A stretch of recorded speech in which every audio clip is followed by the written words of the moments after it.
Welcome, everyone, and happy Father's Day. What a day, and what a place to be for Father's Day in Los Angeles for one of the great rivalries in all of sports, let alone baseball, the San Francisco Giants and the Los Angeles Dodgers. A very difficult ticket to get because of the fact that it's Giants-Dodgers and it's Father's Day. And all of a sudden, this incredibly spicy rivalry just took another major step forward, as within the last 5 minutes, word has broken that the San Francisco Giants and the Boston Red Sox have made a massive deal, sending Rafael Devers, Boston's third baseman, who signed an 11-year, $331 million deal. He'll go to San Francisco. Jordan Hicks, Kyle Harrison, who was supposed to start tonight, is also reportedly in the deal. This is an earth-shaking move by both of those organizations. And let's get the thoughts here of David Cohn, Eduardo Perez, and shortly Buster Olney. Of course, Rafael Devers has been in the news. He was the third baseman. The Red Sox acquired Alex Bregman. They made him a DH. There was discussion of moving him to first. Now they've moved him to San Francisco. Yeah, they moved him to San Francisco. This is now real in a really good offense for San Francisco. You put a credible hitter, a bat that can DH, that can now play third in a new environment. This is really interesting, and now it opens up for Boston Yoshida to be the designated hitter there for the Red Sox. Not Rafael Devers, but still another left-handed bat that they can plug into that lineup. Well, we thought with Boston it'd be one of the outfielders, right, to break up the logjam for Roman Anthony, but you know, Rafael Devers is not just a credible hitter. He's one of the best left-handed bats in the game. No question. The Giants will take the bat and figure out where to play him later. Obviously, they have an injury at third base. You know, enough with that. You need a bat. You get a bat of that quality, you take it. Good move by the Giants. Now, this is not going to go down well with a lot of Red Sox fans. While many were upset with the way Devers treated the whole "would you play first," they also recognize, the Yankees know this better than anybody, he was a Yankee killer. He is a potential Hall of Fame bat, depending how the rest of the career plays out. It speaks to Buster Posey and what he's trying to do with the San Francisco Giants.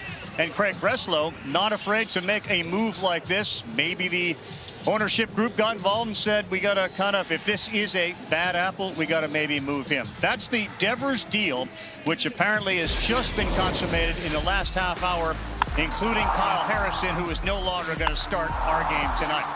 Meantime, another massive left-handed bat will be playing tonight. Shohei Ohtani. Last night, a couple of homers. He becomes the fastest by games played, especially when you have just a bat and weren't pitching, to 250 homers and 150 stolen bases. And there are those numbers. A young Alex Rodriguez got to those two milestones in 977 games. Shohei Ohtani does it in 928 games. All right, we will come back with our first pitch. Should be an unbelievable game. The atmosphere will be off the charts. And the Dodgers, celebrating Father's Day, realize another daddy may have just shown up in this division playing for San Francisco.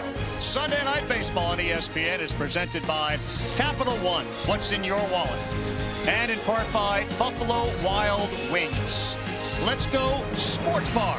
Let's go Sports Bar. Let's add some spice to the Giants and Dodgers rivalry. First pitch is coming up when we come back.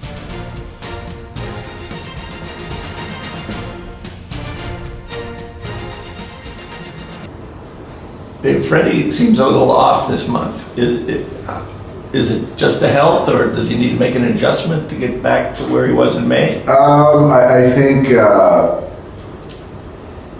I don't know. I think a little bit with the swing decisions. I think he's been a little bit more aggressive. I thought last night he made better swing decisions, not chasing as much. Whereas the last couple weeks, I felt that he was a little hyper aggressive swinging, not taking walks. I think there's a mechanical, not feeling really good with his swing right now, but that could change tonight. And as far as kind of the way his body is, I think that he's doing a good job of managing that, so I don't think that would be good. Back to Roki a little bit. When a guy's hurt, I know it's a little bit of out of sight, out of mind, but do you have to proceed as if he's not going to be part of the long-term plan this year? Yeah, I think so. I think that's fair. You know, being thrust here into this environment certainly was a big undertaking for him. And then now you layer in the health part of it. And then you layer, he's a starting pitcher, the build up, you know, what that entails. I think that's the prudent way to go about it, and whatever we get from him, and expecting him to be back, obviously, and contributing. But I think, yeah, the mindset should be, we got to plan on, you know, life without him as far as this year. I think that's a fair way to think about it, yeah. Shohei's likely to happen 2 weeks? We haven't decided which day, but it's going to happen. He's going to be throwing the hitters early next week. I'm just not sure which day, though. Yeah, I'm sorry. Last time? Potentially.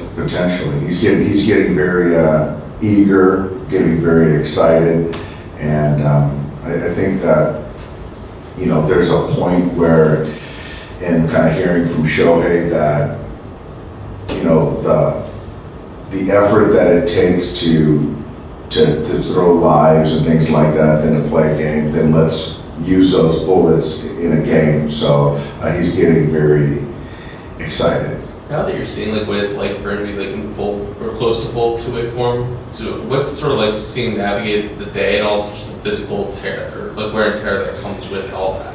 I'm seeing it. You know, the last 3 innings, the 3-inning simulated was a lot. It's like playing a doubleheader for him, you know, or 2 games or whatever it is. So there's a little bit of a toll. Other part of it, you're just excited to kind of see it come to fruition. But also, I think for us, we're just trying to really listen to Shohei, because he's the one who's done it before. And this is kind of us in this organization. This is the first time going through it. So I think we've been very cautious as far as the build-up. But we're getting really close, so I think that we're all getting excited. But again, this is still going to be a slow process going forward still. It's the fact that you're still, you know, somewhat regularly using bullpen games kind of factor into potentially letting him start when he's not fully built up. Yeah, I think that the thought is anything he can give us, and I've said this before, is additive. So given where we're at right now, so whether it's an inning or 2 innings on the front end of an outing, that's positive and that's additive. So without cost. So that's kind of where our heads are at right now. Yes. Shohei Ohtani, leadoff home run last night, 7th leadoff homer. And the first pitch, it is into right. Ohtani all over the jelly sinker, and he leads off with a single for Los Angeles. Let's give you the Los Angeles lineup, which was just adjusted late. Against the lefty, Freeman was going to bat cleanup. He moves up to third. Kike Hernandez moves around. Tommy Edman moves down. Miguel Rojas moves up a little bit. He is the third baseman. He was originally batting 9th. And what I like about this lineup, even though it's a right-handed pitcher in jelly right now, the Dodgers stayed with the same personnel, just moved the lineup around. But the guys that were getting ready for today, Dave Roberts said, you guys are in there. Mookie Betts an RBI double in the game yesterday. Dodgers ended up winning that game. And Betts liner to third, caught by Rafael No, I'm sorry, by Casey Smith. Oh, you're playing 3-dimensional chess right now. See you working. You've got jokes. Not for nothing, the last thing the Giants need here is a big inning when you've got a makeshift sort of a Johnny Holstaff game going now. And so, yeah, early in this game, big for the Giants. Yeah, and it may obviously be Chapman when he comes back. Matt Chapman is a Gold Glove third baseman. This is a shot off the middle off the bat of Freddie Freeman. He's been struggling a little bit lately, but 3 hard-hit balls against Sean Jelly to get this game started. Advantage. Loaded with Dodgers on a day the Giants, within the last hour, traded for Rafael Devers. They're trying to get through this. This one is to right. Mike Yastrzemski is over there, makes the play. Ohtani coming in. The throw goes all the way through. Freeman to third. 1-0 LA. As Pages picks up an RBI, his 43rd.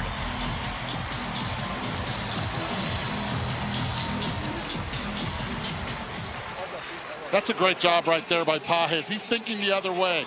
That's high-level stuff, and when you have Freddie Freeman and Teoscar there, but watch Yastrzemski with his arm. Gets in position immediately, and it's a one-move step to be able to throw and make it a lot closer than what I thought it was going to be at home plate.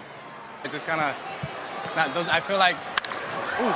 This ball smacked right off the bat of Edman, and another Sunday night special for Tommy Edman.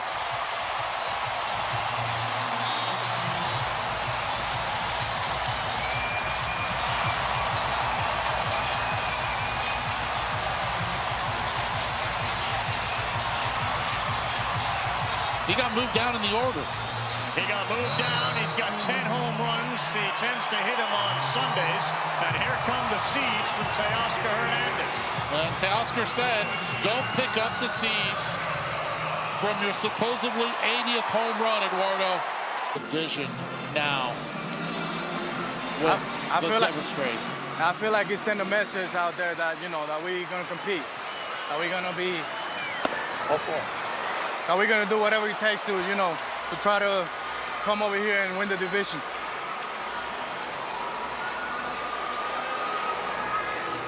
Quick look at the home run off the bat of Tommy Edman. Pitch stays up. He's a high ball hitter, not only from the right side, but from the left side, and it stayed on plane, Coney. Yeah, a little cut fastball that's up and down over the plate, and Tommy Edman drills it about 400 feet. Part of the emotion that surrounds Freddie Freeman and his relationship with his father, who did everything for Freddie when he was a little boy growing up. This Father's Day, join Major League Baseball in the fight against prostate cancer by learning about prostate health and the ways you can support. Off speed, Ohtani goes the other way. He's thinking he may get two. He hits first and puts the brakes on there as it's cut off out there and left by Elliot Ramos. But Shohei Ohtani has reached all 3 times tonight with a couple of singles and a walk. Lastly, on that promo, visit MLBtogether.com/Father's Day to learn more. MLBtogether.com/Father's Day. How about Shohei Ohtani not wasting any time? Those 2 hits, both on the first pitch. Coney, I think that was the churve. That is the churve. That was what pitch he threw the churve. It has action on it like a curveball, but it's kind of a hybrid changeup grip with it as well. And a fly out to center field. So Freeman down 1-2, meeting over. Ohtani and Betts on base. And a high chopper to second that's going to be fielded there. There was no play at second. And Freeman moves the runners up, but he is retired. Fitzgerald gave a look and said, on second thought, let me just get the out. He put on the eyeglasses. The 0-1. This ball hit well. Left center. It's deep. It is gone. Andy Pages, a 3-run shot. The Dodgers back on top. And the praises that have been sung about Pages with runners on, he delivers. Looked like he was sitting on that slider after seeing the at-bat of Teoscar Hernandez and how they got him out. More seeds to be thrown, but this one was a hanger. Stays out there, keeps the bat head through the zone long enough that releases the top hand. And as soon as he hit it, he knew it. Go out and hook that ball. Middle away, went out and cut him off. Got it up.